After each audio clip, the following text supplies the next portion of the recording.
years following the Revolution, a vice president of the United States committed murder and attempted to break the new nation up by convincing a section of the country to declare its independence from the U.S. Hi, I'm Savanah Langely. And I'm Jacob Martinez. And this is our myth that we're trying to bust. Video. So basically what this myth is trying to say is that Aaron Burr committed murder by shooting his rival Alexander Hamilton in a duel that they set up, as well as committing treason against the new found nation that he's trying to split up. To try to bust this myth, we used three specific sources given to us by our history teacher.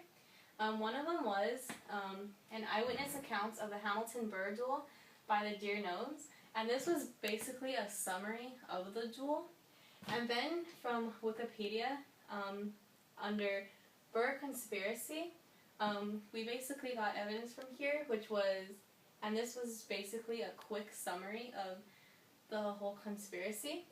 And then also under another Wikipedia page, under travels to the Ohio Valley and Louisiana Territory, this is just going into more detail and more descriptive evidence of the conspiracy. That was really and from the evidence that we got from the Wikipedia, under Burr conspiracy, from this we got a quick summary of the conspiracy, and then under travels to the Ohio Valley and Louisiana Territory, this was a more descriptive piece about the conspiracy. So from that we basically learned that how Burr, in a way, brainwashed parts of the new nation to separate themselves. So to explain what this evidence said, I'll begin with the duel. So the Hamilton and Burr duel was, what had happened was that Burr had challenged Hamilton to a duel, and when this took place, they had both showed up, gotten to their places, and when Hamilton was going to shoot Burr, instead of shooting at him, he had shot into the trees because he wasn't there to do any harm. He didn't feel like he didn't want to do anything like that.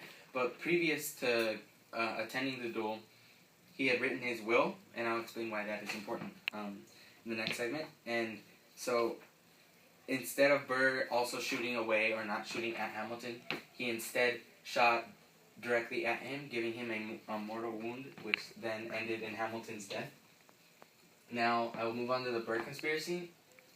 So it was in around the beginning of the 19th century, and what it had done is he was accused of treason, because what had happened is Burr had plans to emigrate to the Texas territories that were released to him by the Spanish, and so what Burr had done in that year, which was 1805, he had traveled down the Ohio River towards the Louisiana Territory, and in going there, he had gotten help from many people, and such as a Catholic bishop and a few other co-conspirators that were trying to help him.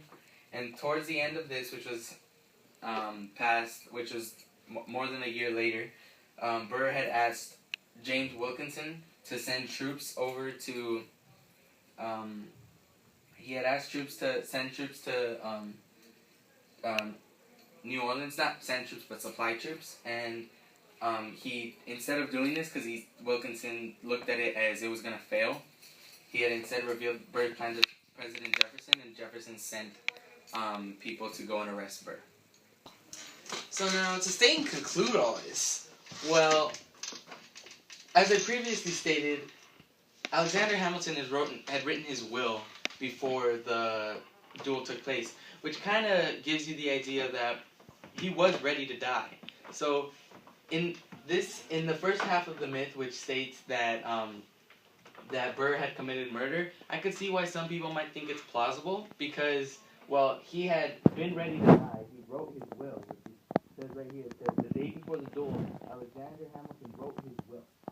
What else can that mean? That means he was ready to die, so if they were both there knowing that both of them had a chance of dying, then I guess that can't be really tried for as murder. I guess in that time, that's what some people might think. Personally, that is what I thought at first, but not anymore. I think it is confirmed because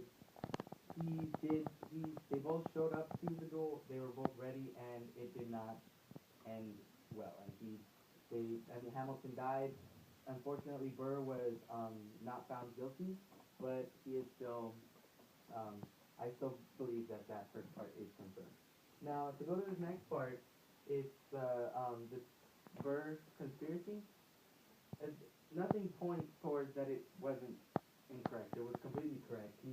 Burr, as I previously stated, he had traveled down the Ohio River to Louisiana Territory, then found a bunch of help. When he came here, when he came down to the Mississippi River, he was going down with his troops, and when Wilkinson revealed Burr's plans to the Thomas Jefferson, well, I mean, there's not much he could do. He had a bunch of proof there showing that Burr was planning what he was going to was planning a rebellion towards the to get parts of America, like North America and or the southwest parts of Mexico, to create a new nation in which he would probably be the president because Burr's life goal seemed to be that he wanted to be powerful. So that concludes our Mythbuster video, and thank you.